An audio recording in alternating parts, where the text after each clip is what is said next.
Ok, turma, vamos logo direto ao assunto, né? Nós temos muita coisa a falar, então a gente vai direto ao assunto. Lembra que nos nossos últimos encontros a gente tem falado sobre a questão da continuidade dos dons, enquanto o pastor Guilherme fala da prática de alguns dons, né? E nós temos falado constantemente que o que gera a diferença entre continuistas e cessacionistas é o fato de que nós temos entendimento diferente de alguns textos, entendimento diferente de alguns conceitos como dons, apóstolos, autoridade, um entendimento diferente também de alguns conceitos teológicos, como por exemplo revelação escrita, revelação oral. Além também de que algumas práticas, algumas experiências particulares também certamente tem algum efeito na nossa forma de entender tudo isso. Não é o ponto principal, não é a coluna fundamental de nenhuma visão, mas está lá. Se não for como algum tipo de sustentáculo para algum tipo de visão, pelo menos a prática ela deve estar como alvo, né, de qualquer sistema teológico. Muito bem, e aí eu tenho falado da questão do texto, né? A gente citou 1 Coríntios capítulo 13, e ali o meu ponto naquele texto foi mostrar que os dons eles têm um marcador escatológico, não, um marcador temporal, e esse marcador temporal, no caso, seria a volta de Jesus, ou escatom, a consumação, né? Isso vai depender muito do seu sistema escatológico também. E 1 Coríntios capítulo 1, versículo 4 a 8, ali eu estabeleci, reconheci alguns paralelos, né? E nós observamos ali que naquele texto Deus se utiliza dos dons para confirmar pessoas até a volta de Jesus. Ele confirma o evangelho por meio dos dons, ele confirma pessoas por meio dos dons também até a revelação de Jesus Cristo, como diz lá o texto, tá? Então nós usamos dois textos para ratificar a ideia de que os dons, são dois textos que sinalizam para nós a ideia de que os dons eles têm realmente um tempo limite, mas esse tempo limite está associado à volta de Cristo ou à consumação de todas as coisas, tá? Antes de começar, eu vou orientar vocês como vai acontecer nossos próximos encontros, né? Eu quero trazer algumas indicações de livro. Amanhã talvez eu traga mais outras indicações. E também a gente vai fazer no último dia momento de perguntas e respostas, tá? Então a gente não vai expor nada, a gente vai só ficar observando você perguntar e a gente vai estar interagindo com essas perguntas, tá? Eu e o pastor Guilherme vamos estar direto com isso. Então antes de falar qualquer coisa, eu quero antes de ir para o meu texto de hoje, que o meu texto de hoje é Efésios capítulo 4, versículos 11 a 16, tá? Se você quiser ir já abrindo sua Bíblia aí, fica à vontade. E a ideia também de continuidade dos dons. Então, alguns livros aqui legais que você pode estar adquirindo, ó. Esse é um livro do Sam Storms, é um livro de um continuista, tá? E acho legal, bem prático. Eu acho ele escreve muito bem em termos assim, é uma leitura mais fluida, uma leitura mais que a digestão é mais fácil, tá? Dá para você ler com certa tranquilidade. Esse aqui é um livro interessante para você que quer entender a questão do debate, a questão das discussões. Deixa eu ver se dá para ver aí. Ok, pronto. Os dons, o debate é um livro da editora Vida.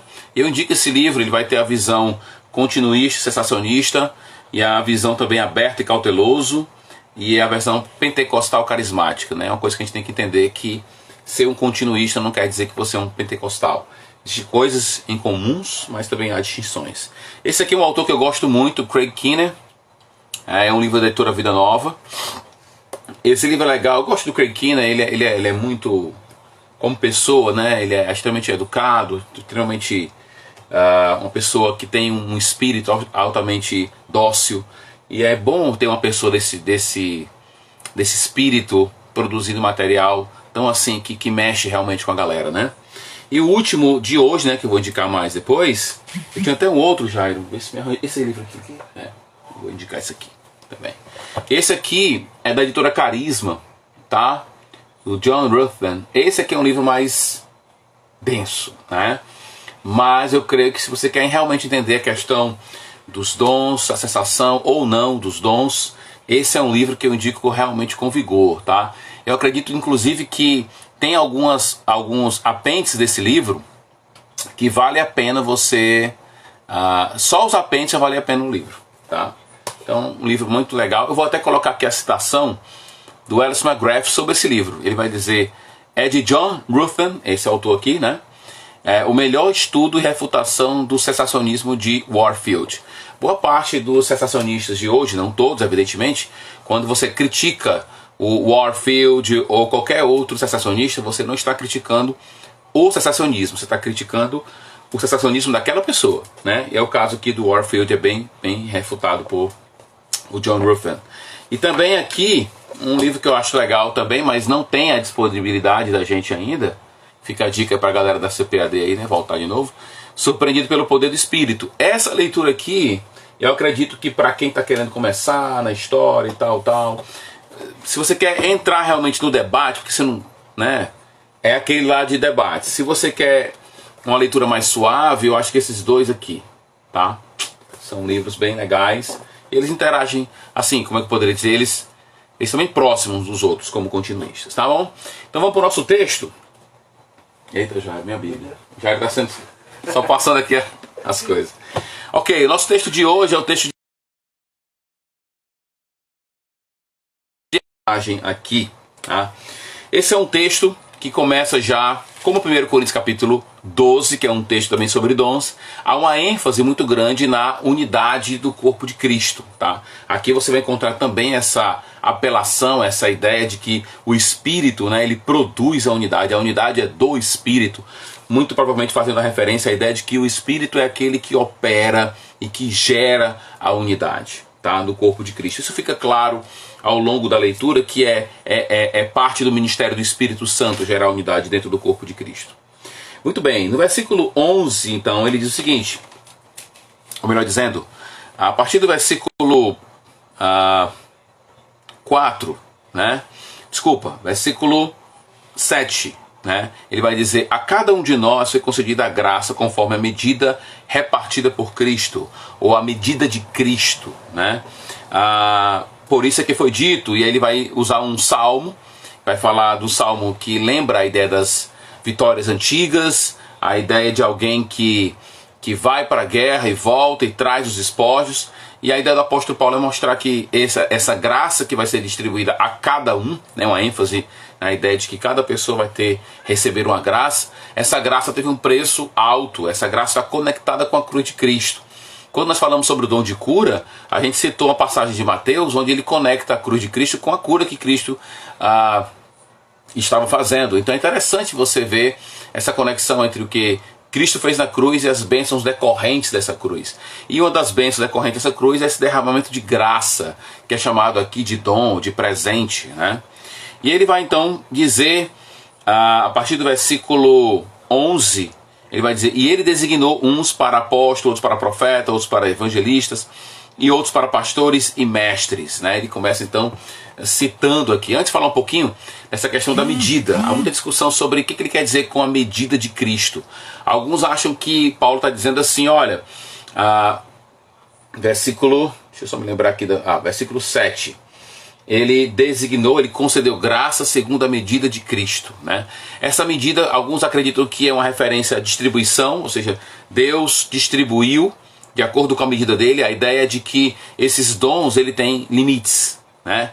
Há uma medida, há um limite estabelecido, então respeite os limites dos seus dons. Outros vão por um caminho contrário, que é a ideia de abundância, né? A medida de Cristo, o dom foi dado segundo a medida de Cristo, seria que eu tenho que, segundo ancorados inclusive em Romanos capítulo 12, a ideia seria de que eu tenho que usar o meu dom da melhor maneira possível, né? Usar o meu dom com muita diligência, né? Segundo a medida de Jesus, né? Que seria a medida abundante, né? A ideia de uma abundância muito grande. São duas possibilidades, tá? Uma é reconhecer os limites do dom, a outra é reconhecer que eu tenho que exercitar os meus dons da melhor maneira possível, tá? Aqui a segunda medida seria a ideia da qualidade da medida de Jesus, tá bom? Vamos lá. Aqui então ele começa a falar de alguns, entre aspas, dons, que eu vou colocar entre aspas porque há uma discussão muito grande aqui. O que acontece? Paulo, ao invés de dizer, fazer como ele faz, por exemplo, em 1 Coríntios capítulo 12, versículo 8 até o versículo 11, onde ele cita uma série de dons, ele aqui cita pessoas, tá? E há uma grande discussão no meio da teologia, por que Paulo faz isso? Porque Paulo, ao invés de colocar os dons, por exemplo, de profecia, ele fala profeta. Porque ao invés de ele falar do dom de evangelizar, ou do dom, sei lá, talvez de palavra de sabedoria, que está muito conectado à sabedoria de falar de Cristo, no capítulo 1, capítulo 2 de 1 Coríntios, por que Paulo não usa uma referência à capacitação dada, e ao invés disso ele foca na pessoa, no caso apóstolos, profetas, evangelistas, mestres? Primeiro ponto é esse aqui, a primeira discussão desse texto é essa, né? Não é o nosso foco maior, não é determinante para o nosso uso de hoje, mas é importante a gente considerar isso. Porque ele usa o nome da pessoa e não o nome da capacitação, né? Porque é personificada a coisa. Primeiro ponto é Paulo já fez isso em 1 Coríntios, a gente já viu isso ele fazendo, não com todos, mas ele faz isso, né? Ele faz isso com, por exemplo, o dom de milagres. Quando ele vai lá em 1 Coríntios 12, ele cita os dons, e quando ele vai na parte final, ali a partir do versículo 29 a 31, com aquelas perguntas retóricas dele, todos vocês falam em línguas, todos vocês todos são operadores de milagres. Então ali ele personifica. Então alguns diriam o seguinte, que é um caminho normal que Paulo estaria utilizando, fazendo. O que ele estaria fazendo? Ele estaria simplesmente transformando uma ação, uma capacitação, e personificando ela, como ele fez lá em 1 Coríntios capítulo 12, versículos 29 em diante. Seria essa a possibilidade. Outros diriam o seguinte, que ele faz isso, e essa é uma proposta, se não me engano, do Hermann Ridderbos. Ele vai dizer o seguinte: alguns dons, eles são exercitados de maneira constante, né? Há uma constância no exercício desses dons. Então, a devida constância, é natural personificar. Então, alguém que, por exemplo, constantemente profetiza, pode ser chamado de profeta, tá? Outros diriam não. Há uma distinção aqui entre ofício e dom. Ofício é aquela função que a pessoa exerce, reconhecido pela igreja, geralmente, reconhecido por uma comunidade, ou seja, é uma posição que a pessoa tem. Então alguns diriam o seguinte: não, aqui você não tem, na verdade, os dons, você tem os ofícios, tá? E eu gosto aqui de uma posição do Hermann Ridderbos também, aquele livro Teologia de Paulo dele, pela editora Cultura Cristã, um livro muito bom que eu indico também. Naquele livro o Hermann vai dizer o seguinte: olha, a gente não pode fazer com que dons e ofícios estejam trabalhando um contra o outro, tá? Na verdade, os dons foram dados para alguns ofícios, né? Então, o reconhecimento, por exemplo, de que existe um ofício profético não quer dizer que não existe o dom profético. Esse ofício profético dependeria, então, desse dom profético, tá? O dom de evangelista, então, o dom de pastor, por exemplo, aqui, né? Pastores, ele precisaria de outros dons para ratificar esse ofício. Então, o que o Hermann vai dizer é: os ofícios estão aí porque os dons existem, tá? E os ofícios são reconhecimento dos dons. Então, um trabalha para um para o outro. No caso, os dons trabalhariam para o ofício, tá? Então, nesse caso aqui, alguns diriam: nós temos os ofícios, tá? O ponto aqui é que eu creio que reconhecer o apostolado, o profeta, o evangelista como ofício, eu acho que perderia um pouco a ênfase do texto. Vê se você acompanha meu raciocínio. Eu não estou dizendo que isso é uma coisa fácil, coisa muito complicada, tá? Muito difícil. Eu acho entrar nesse mérito aqui é complicado, mas eu vou entrar mesmo assim. O que eu acho é que se você trata aqui como ofício, acha que a nuance mais forte de apostolado, profecia e evangelismo aqui é o ofício, você perde um pouco a ênfase maior do texto, que é mostrar que isso é um tipo de presente. Alguém diria: não, mas são as pessoas que são os presentes, tá? Mas o que eu acredito é que a ênfase maior não está no fato da ação de serem somente pessoas. Por quê? Porque quando eu reconheço que é um ofício, de certa forma, há uma mão, vamos dizer assim, organizacional da coisa. E eu acho que não é esse o ponto do apóstolo aqui. Eu acho que a ênfase maior do apóstolo é mostrar que Deus derramou essas pessoas, porque ele usa, ele personifica. O fato dele personificar não quer dizer que não existem dons envolvidos aqui, tá? Fica claro pra gente no dom de profecia, né? O profeta tem que ter o dom de profecia. O evangelista tem que ter que dom? Esse é o problema. A gente começa a entrar num problema que nós já encontramos em 1 Coríntios capítulo 12. Que existe um certo, como é que eu poderia dizer? Uma certa coincidência. A palavra não é essa. Vou procurar essa palavra aqui e vou encontrar aqui na cachola. Mas a ideia é de que existem alguns dons que sobressaem uns aos outros. Pense no dom de curar e o dom de operação de milagre, né? São dons que, de certa forma, estão assim muito sobrepostos. Essa é a palavra, tá? Então, certamente existem dons que estão subtendidos e sobrepostos nessas personificações aqui que é colocado, tá? Então esse é meu ponto. E depois de alistar os dons, deixa eu ver meu horário aqui. Depois de alistar esses dons, ou pessoas, dons, ou a personificação de alguns dons, meu ponto é que a ênfase maior está no fato de que o Espírito derrama tudo isso e que não há uma luta entre ofício e dons, tá bom? Aí ele vai dizer o seguinte, versículo 11 ainda, né? Versículo 12, melhor dizendo, com o fim de preparar os santos para a obra do ministério. Tá? Versículo, deixa eu pegar aqui nas minhas anotações. Ok. Versículo, isso. Para que o corpo de Cristo seja edificado. E aí no versículo 13, nós temos, até que todos alcancemos a unidade da fé e do conhecimento do Filho de Deus e cheguemos à maturidade, atingido a medida da plenitude de Cristo. Tá? E o que nós encontramos em termos de estrutura aqui? Ele coloca os dons, eu vou dar uma olhadinha aqui de lado, que eu estou olhando as minhas anotações, tá, galera? Deixa eu só... Ok. O texto vai dizendo, ele nos deu apóstolos, profetas, evangelistas, pastores e mestres. Antes de entrar na parte dos propósitos aqui, um ponto importante, por que essa sequência? Né? Apóstolos, profetas, evangelistas, pastores e mestres. Há muita discussão sobre essa sequência. Alguns diriam que é uma sequência de natureza de autoridade. Tá? A gente falou ontem, na palavra do pastor Guilherme, que é complicado você colocar os profetas em termos de autoridade acima dos mestres, uma vez que esses mestres, certamente ou provavelmente, ou aqueles que têm o dom de discernimento, eles é que fariam algum tipo de julgamento das profecias. Tá? E como o pastor Guilherme colocou na palavra dele sobre profecia, tanto ontem como no sábado também, a ideia de que as mulheres poderem profetizar e não poder ser, elas não poderem ser pastoras, por exemplo, mestres, coloca essa questão de autoridade da profecia um pouco abaixo. Tá?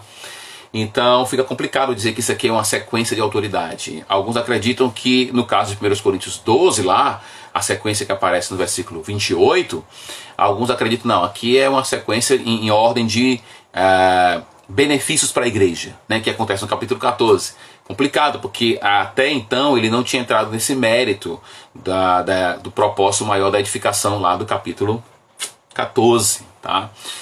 Então eu sou tendencioso, eu coloco a palavra tendencioso porque eu tenho minhas reservas com isso, mas quando eu olho para esse texto, eu geralmente entendo que no caso de 1 Coríntios 12, na outra opção que eu esqueci, lembrei agora.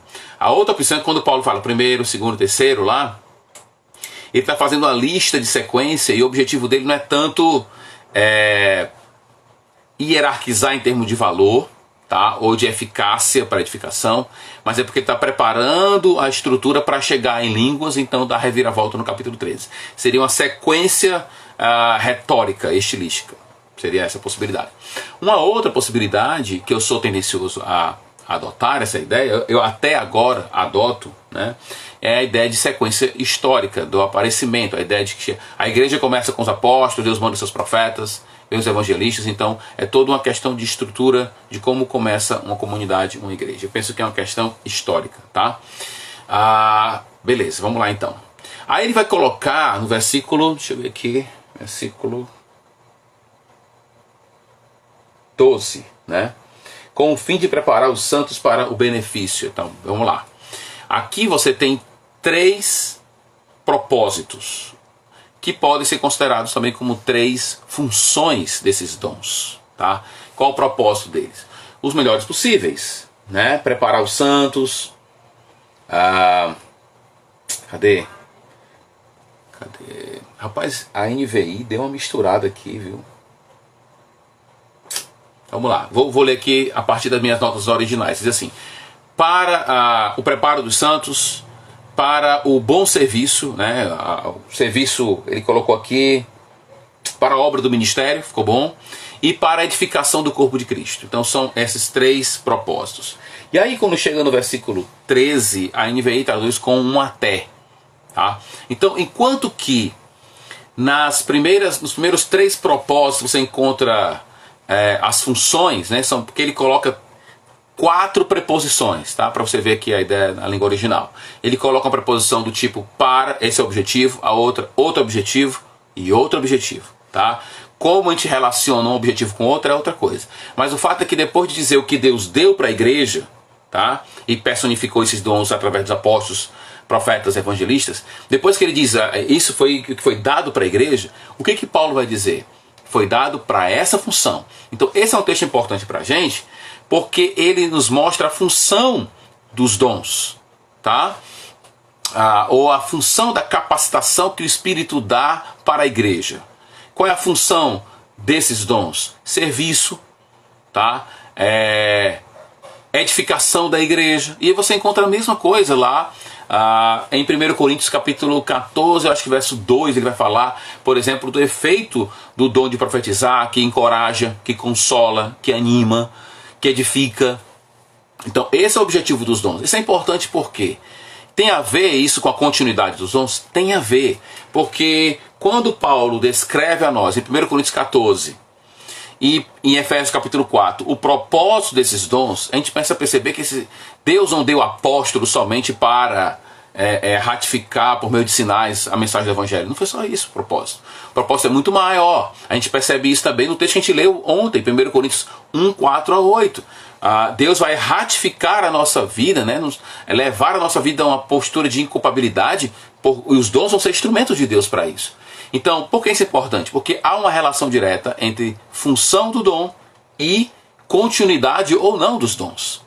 Tá? Porque muita gente acredita que, não todo mundo, mas muita gente acredita que os dons passaram. Porque a função deles acabou. Mas qual é a função dos dons? É essa daqui. Tá? E outros ainda vão dizer o seguinte: pastor, mas a função dos apóstolos ou dos dons era de ratificar a mensagem dos apóstolos. Beleza. Digamos que isso realmente seja verdade. A minha pergunta é: e a nossa geração não precisaria também disso? Né?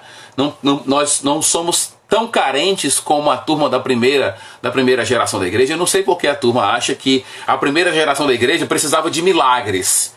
Era necessário milagres para ratificar a mensagem da palavra de Deus. Eu tenho minhas dúvidas com respeito a isso, tá? Mas, porque eu creio também que o inverso é verdade. A palavra, ela ratifica o milagre. E a gente percebe em Deuteronômio 18, a forma de avaliar um profeta não era só pela se cumpria ou não a sua palavra. Era pelo que ele dizia, tá?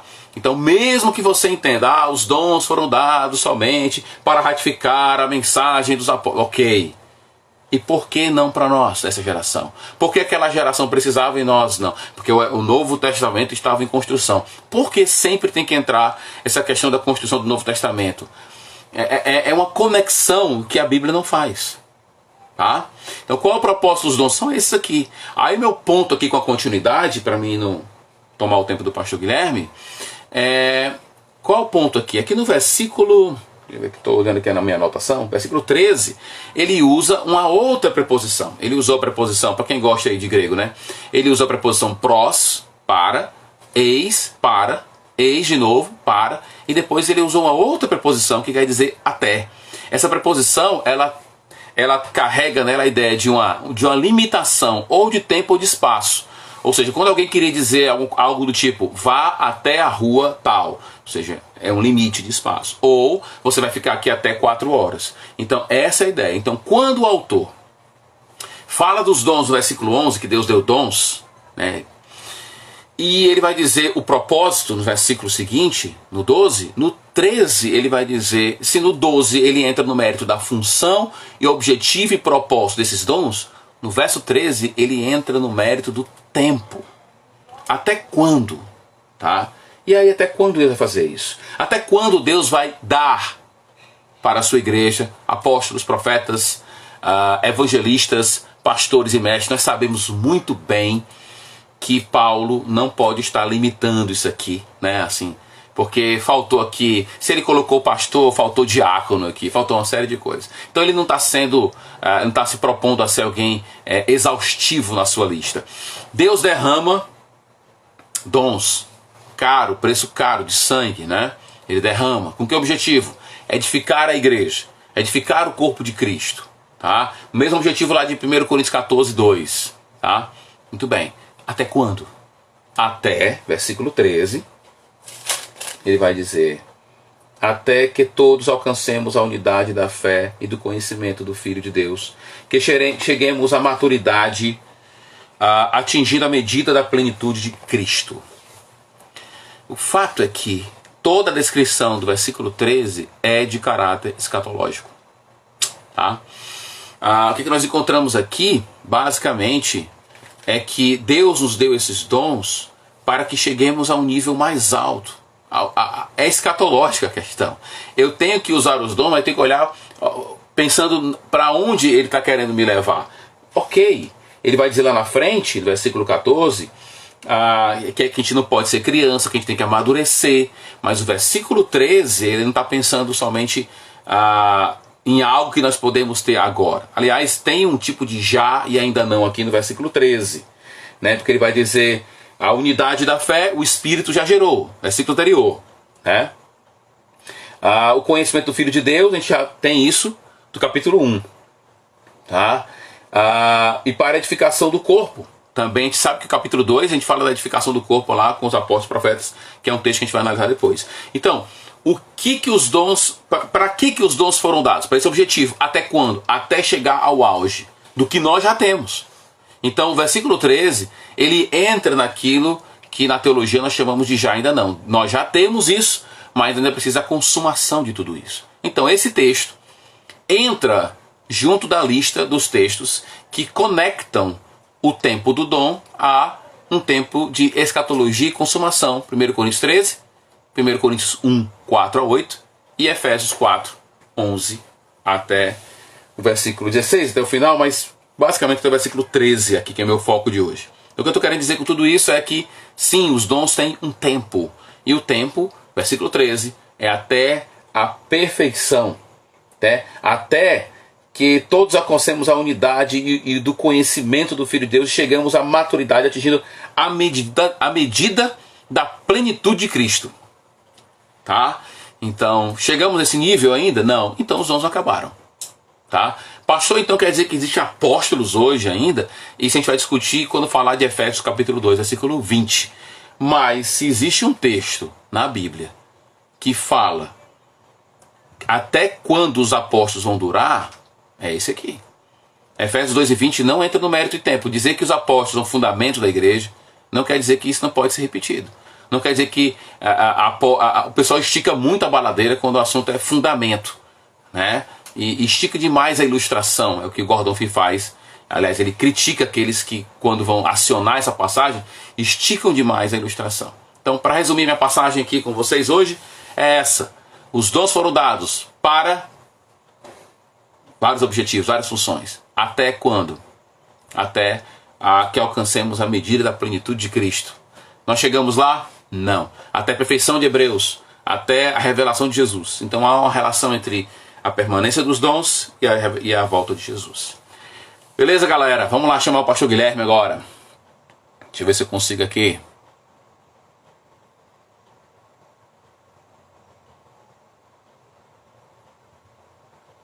Vamos lá. E aí, oi? Sei. Eu acho que amanhã eu vou vir de boné. Ó, Vou colocar um boné amanhã. A gente combinar. mas eu vou procurar algum cabeleireiro. Ok, ok.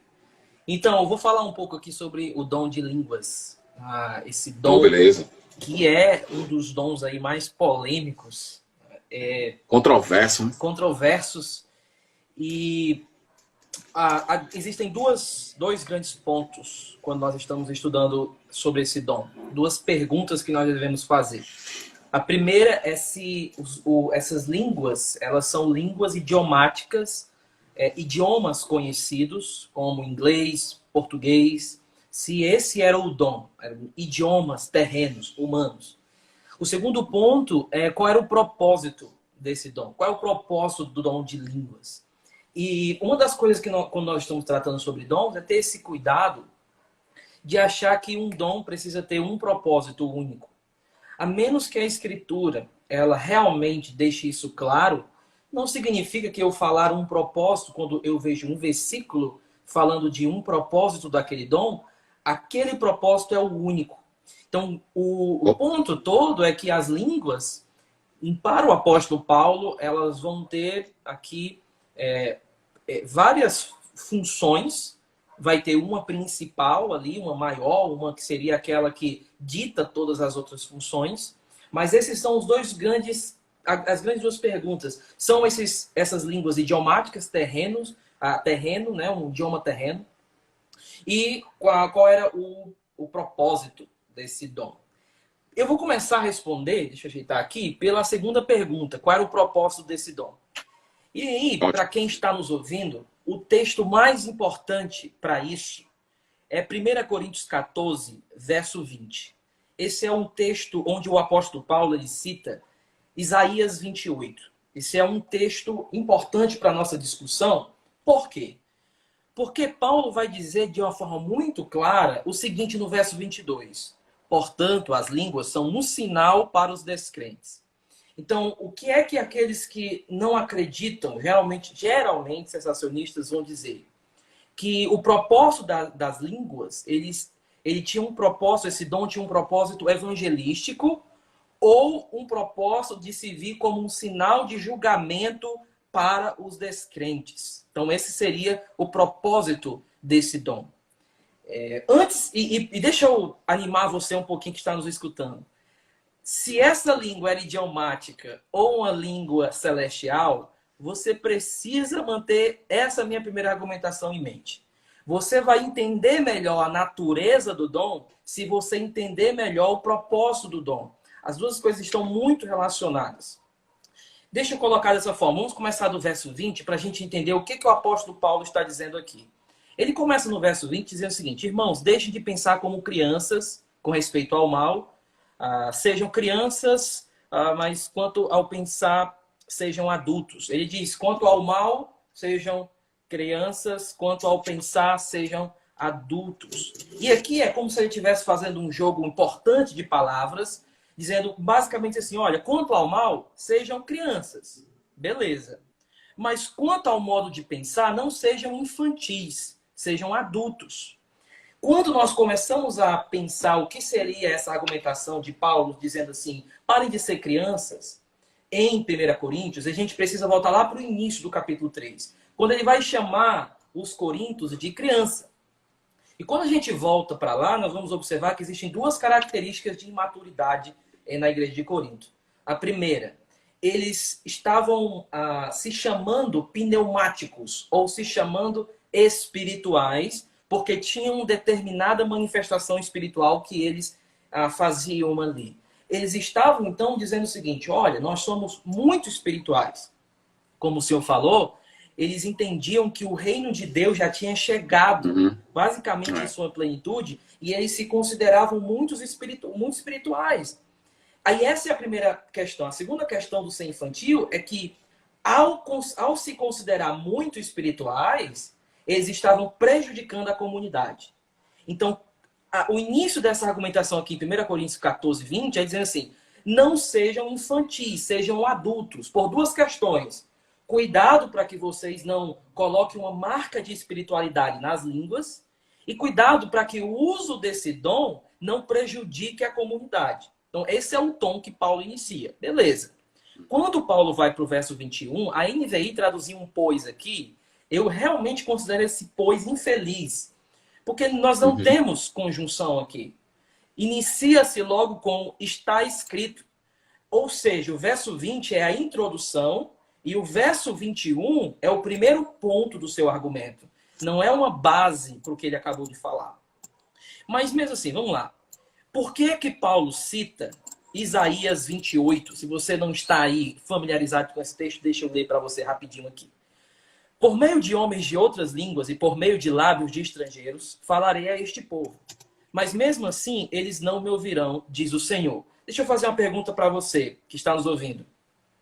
Quando Paulo cita Isaías 28, ele está citando palavra por palavra de Isaías do texto hebraico? Não. Quando Paulo ele cita esse texto, ele está citando a Septuaginta, palavra por palavra? Não. Por quê? Porque Paulo deixa de fora aqui algo muito importante. Eu vou, de cabeça aqui, vou mais ou menos parafrasear o versículo lá no texto massorético. Por meio de homens de outras línguas e por meio de lábios de estrangeiros falarei este povo. 2 pontos. Texto massorético e texto da Septuaginta. Aí ele vai dizer, lá no texto do Antigo Testamento, tem o conteúdo do que o Senhor ia falar. E qual é uma coisa importante? Que aquilo que Deus vai falar ao povo, o profeta Isaías escreve de uma maneira inteligível. Só que quando você vai aqui para o texto de Paulo, você não encontra o que é que o Senhor falou a esse povo. Deixa eu tentar resumir para que você entenda o meu ponto. Paulo deixa de fora a mensagem inteligível do profeta, porque ele quer enfatizar alguma coisa da mensagem que aquele povo não vai mais entender. Qual é o argumento do profeta? O argumento é esse aqui. Eu vou falar por meio de povos de outras línguas, de outros idiomas. Ponto. Por que que eu vou falar isso? Porque esse povo desprezou a minha mensagem inteligível, compreensível. Então, como esse povo ele rejeitou a minha mensagem compreensiva, eu vou falar para eles agora por meio de outros idiomas. E aí Paulo pega e usa esse versículo para dizer algo assim para a gente. Portanto, verso 22. E aí o portanto aqui é uma espécie de, tendo em vista isso, as línguas são um sinal para os descrentes. E aí vamos entrar aqui nessa questão. Por que que a língua seria um sinal para o descrente? E a nossa pergunta tem que ser, esse sinal é um sinal positivo ou negativo? Vamos voltar um pouquinho rápido aqui. O ponto de Paulo é que a mensagem dentro da comunidade ela precisa ser compreensiva, inteligível. Os irmãos precisam entender para que haja um benefício comunitário. Quando ele cita esse texto, ele está dizendo assim, gente, lembra que falar por meio de um outro idioma, outro povo, não vai trazer benefício nenhum para os descrentes. Por quê? Porque eles não vão entender. Olha o que o profeta Isaías falou. Se vocês falarem numa língua diferente, ou seja, e o ponto aqui seria, se vocês falarem uma língua que eles não entendem, isso não vai trazer para eles benefício nenhum. Isso é um sinal, agora vem o ponto. Para os descrentes, pode ser traduzido um sinal de desvantagem para os descrentes. Porque aqui eu tenho um dativo, e aqui seria um dativo de desvantagem. Então, eu poderia colocar assim, as línguas são um sinal de desvantagem para os descrentes. Por que de desvantagem? Porque eles não vão entender. Então, o ponto aqui não é que a língua é simplesmente um sinal de juízo. Dentro aqui da comunidade, e o argumento de Paulo seria, as línguas são um sinal, e eu entendo aqui o sinal negativo. Por que um sinal negativo? Porque eles não entenderiam e logo eles não conseguiriam compreender a mensagem do Evangelho e aceitar a mensagem do Evangelho e reconhecer a presença de Deus no meio daquela comunidade. Por isso que as línguas são um sinal para os descrentes. Que sinal é esse? Um sinal negativo. Por quê? Um sinal de desvantagem. Por quê? Porque eles não vão entender a mensagem. Porque Isaías já disse, quando o povo não entende, é sinal de juízo, é desvantagem para esse povo. Dentro da nova aliança agora, Paulo vai dizer o seguinte, olha, a língua é um sinal de... E aqui, a argumentação de Paulo é bem complexa. Ele começa com o texto do Antigo Testamento, E aí ele cita, as línguas são um sinal para os descrentes e não para os crentes. Agora vamos para o próximo ponto. A profecia, porém, é para os que creem. E aí qual é a ideia? A profecia é um sinal agora positivo para os que creem. Por quê? Porque nós agora vamos ver para o verso 25, o verso 24. Por que a profecia é um sinal positivo agora para o crente? Vamos lá, verso 24 diz assim. Mas se entrar algum descrente ou não instruído, quando todos estiverem profetizando, ele por todos será convencido de que é pecador e por todos será julgado. E os segredos do seu coração serão expostos. Assim ele se prostrará, rosto em terra, e adorará a Deus, exclamando, Deus realmente está nesse lugar. Por que, que a profecia é um sinal positivo para o crente? Porque nessa hora que o crente vê isso acontecendo com o descrente, ele vai dizer, Deus está aqui. É um sinal da presença de Deus. É um sinal da manifestação de Deus em nosso meio. Deixa eu colocar então dessa forma. Quando Paulo fala sobre sinal, ele está de olho na consequência desse sinal. Dependendo se essa consequência for uma consequência inteligível, então isso é bom para a comunidade e para os descrentes. Se isso ninguém entender, isso não é bom para os descrentes. É um sinal de desvantagem para ele. Não vai fazer diferença nenhuma. Então, o grande ponto de Paulo nessa passagem, existem muitas outras coisas aqui. Mas qual era o propósito das línguas? É um propósito de servir um sinal de evangelismo, um sinal de juízo? O ponto de Paulo seria, gente, parem de falar línguas estranhas sem interpretação no culto. Porque se chegar alguém descrente, ele não vai entender e ele não vai poder ser salvo. É um sinal negativo para ele. Agora, se vocês falarem em profecia, ele vai entender. E aí vai vir um resultado positivo para vocês. E qual é o resultado positivo para a gente, Paulo? O resultado é esse. Ele vai reconhecer que Deus está nesse lugar. Então, qual era o propósito das línguas? O propósito das línguas, eu não posso dizer que era um propósito evangelístico por esse texto, porque Paulo está dizendo exatamente o oposto. Paulo está dizendo, não façam isso. Não façam isso na comunidade, porque é um sinal horrível. O segundo ponto, então, o propósito das línguas em Atos 2 foi um propósito evangelístico, então foi a evangelização mais mal sucedida da história da redenção. Por quê? Porque o povo disse que eles estavam tudo bêbado. Então, que evangelismo foi esse que todo mundo terminou dizendo que estava todo mundo embriagado, pelo amor de Deus? Então, o ponto lá do texto de Atos era o seguinte, em cada um falava na sua própria língua e eles glorificavam a Deus. Havia uma glorificação, uma exaltação a Deus. Então, o propósito das línguas não pode ser renegado ao propósito de sinal ou uso do texto de Isaías. É necessário considerar que sinal Paulo está falando aqui, se positivo ou negativo. Aí alguém vai dizer, por que os dois não podem ser positivos? Porque o uso de Paulo da citação do Antigo Testamento, ela não é palavra por palavra, ela é cortada. Isso nos indica o que Paulo quer dizer com essa passagem. É tanto que Orígenes, ele disse que achou essa passagem que Paulo está dizendo e uns escritos antigos aí, porque ele não conseguia entender porque Paulo mudou tanto a passagem de Isaías, tanto no texto massorético como no texto da Septuaginta. Deixa eu ir para frente agora acerca do propósito das línguas aqui.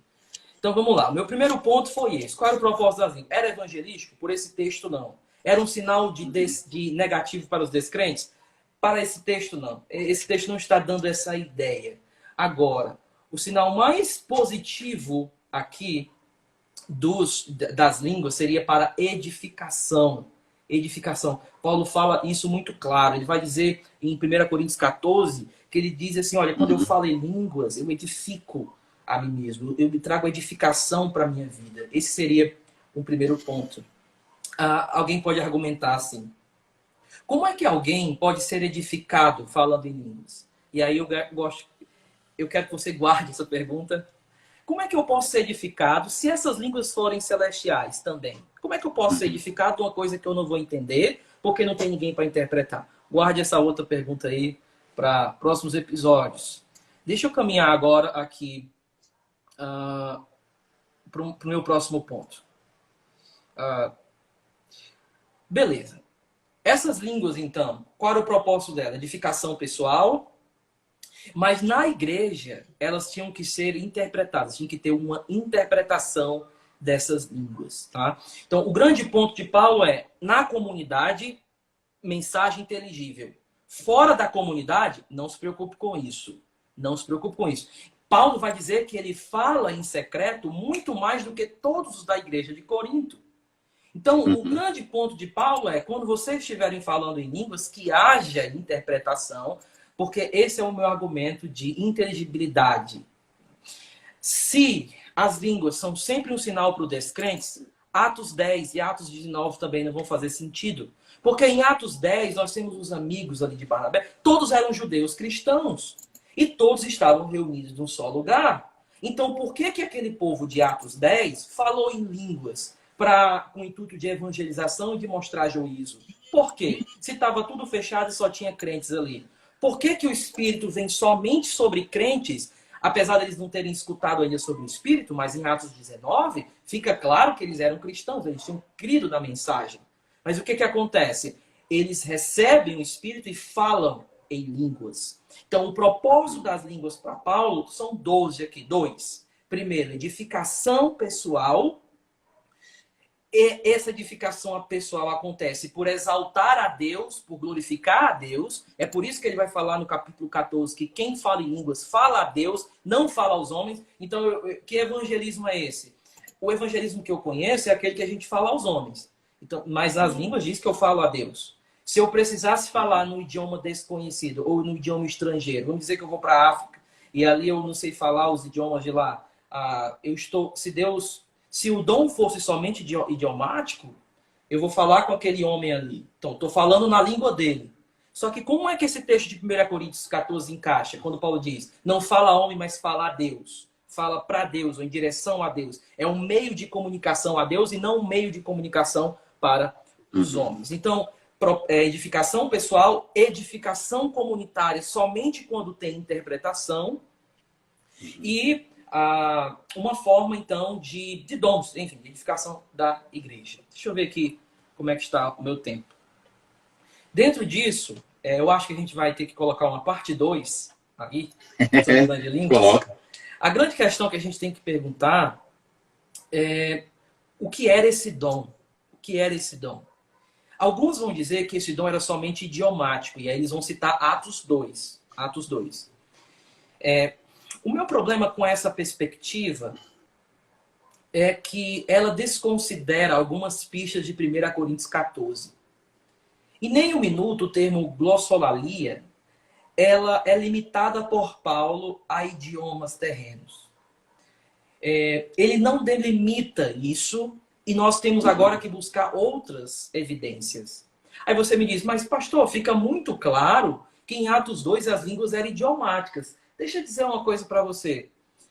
Então você está dizendo para mim que em Atos 2 ali se manifestou o dom de falar em línguas?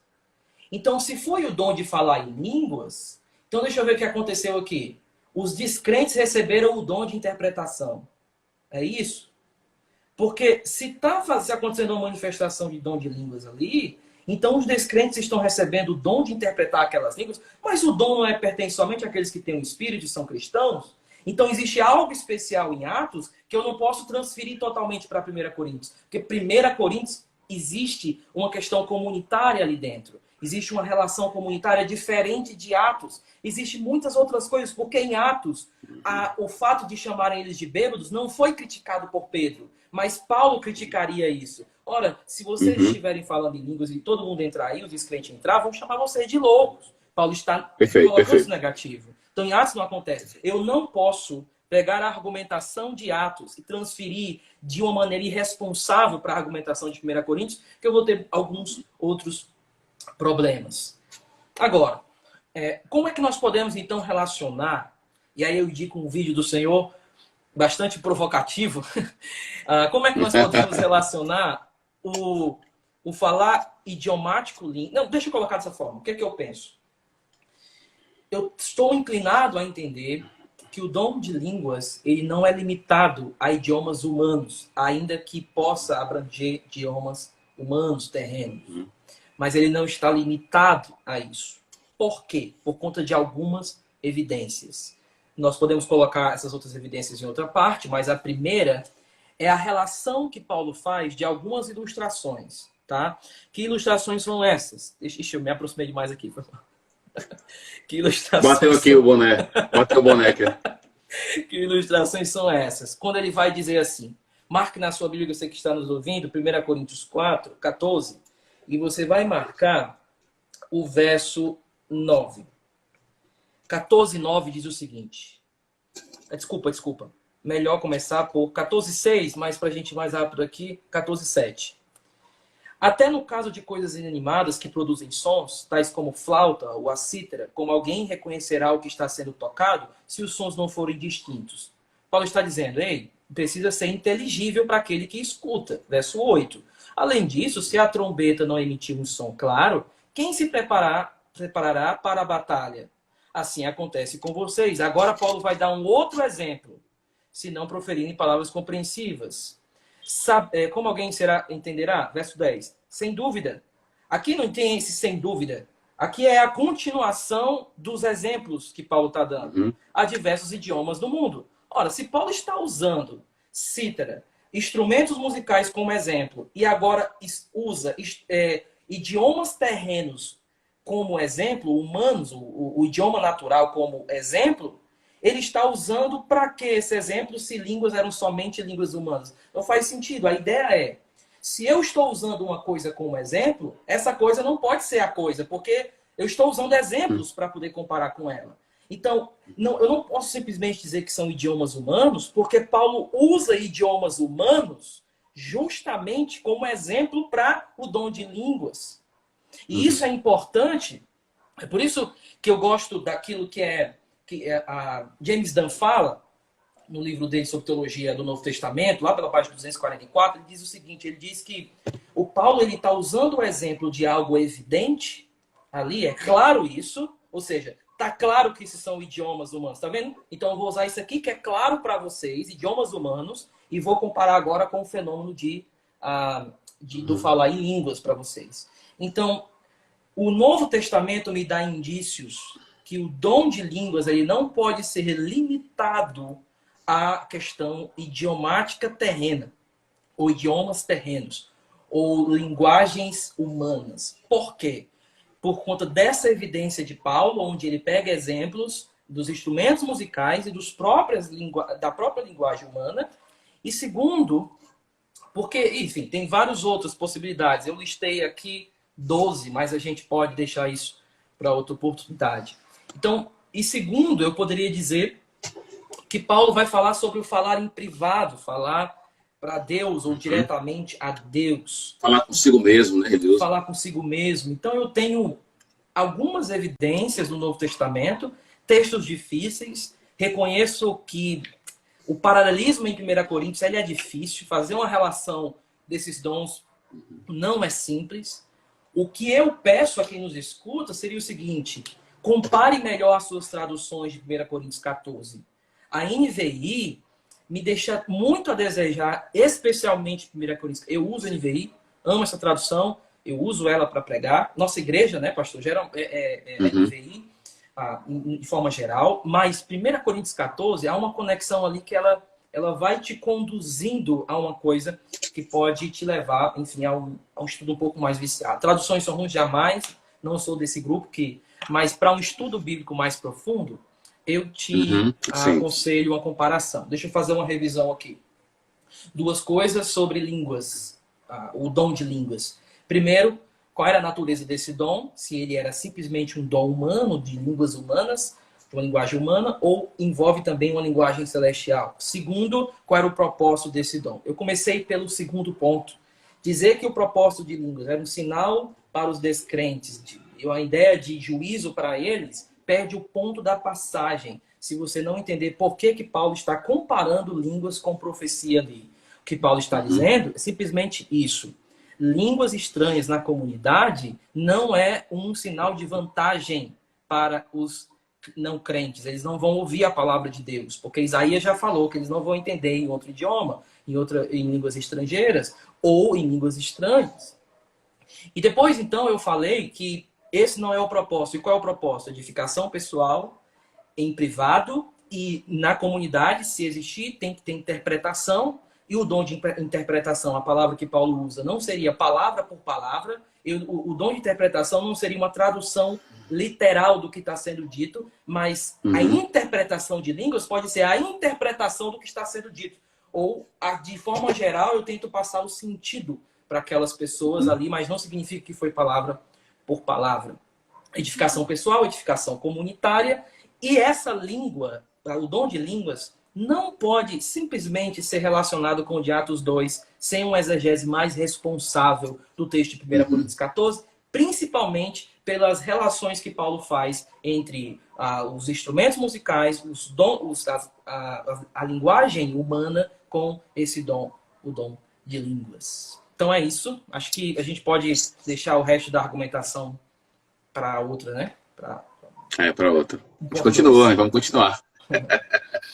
Vamos continuar. E quem quer observar o vídeo lá que o pastor falou, lá no meu canal, eu acho que é Línguas ou Sons Humanos, é o nome do título lá, onde a gente tenta argumentar essa ideia de que línguas em 1 Coríntios é diferente de Atos. Eu gostei muito dessa ideia que você colocou, a ideia de que o julgamento do povo de que eles estavam bêbados, né, que aparece no relato de Lucas como algo assim, que depõe mais contra a pessoa que achou eles bêbados do que contra aqueles que falavam em línguas, né? Porque quando Lucas diz, eles achavam eles bêbados, ele está falando mal de quem? De quem está falando ou de quem está ouvindo, né? Ele está falando mal de quem está ouvindo, né? O julgamento equivocado deles. Isso. Só que se aplicarmos a regra de Paulo aqui, quem estaria errado não era quem estava ouvindo, mas quem estava falando. Perfeito. Então, acho que essa sacada que você colocou da falta de interpretação colocada de uma maneira não condenatória para quem fala aqui, e uma falta de interpretação aqui de maneira condenatória aqui. Além do fato da questão das analogias que a gente acabou de falar. Então é isso, faltam poucos minutos aqui, acho que 1 minuto e pouco para a gente encerrar, né? Porque aqui o Instagram fecha, não dá aviso, não tem relógio, tem nada. Então é isso, galera. Estamos vendo textos e dons, tá? 1 Coríntios 13, 1 Coríntios 1, Atos capítulo 4, 11 a 16, e observamos o dom de profecia e o dom de línguas, tá bom? Se você é um sensacionista, acompanha a gente aí. É bom que você interaja com a gente, vai ter um momento de perguntas e respostas. Se você é continuista, também interage com a gente, e a gente amanhã vai estar trazendo algumas indicações do livro também, tá? Esse livro que você falou do James Dunn é a Teologia do Novo ou a Teologia de Paulo? Teologia de Paulo, perdão. Teologia de Paulo, ok. Ele tem um também de Jesus Cristo e o Espírito. Isso. Interessante. Isso. Muito interessante aquele livro também. Pois, galera, valeu, abraço. Diz. Foi a página do Jesus e o Espírito. Jesus e o Espírito, né? 200 e pouco. Isso. Ok. Beleza. Valeu, galera. Abração, pastor Guilherme. Abraço a Bruninha. Um beijão nela lá, viu? Valeu, mestre. Valeu, querido. Até mais. Valeu.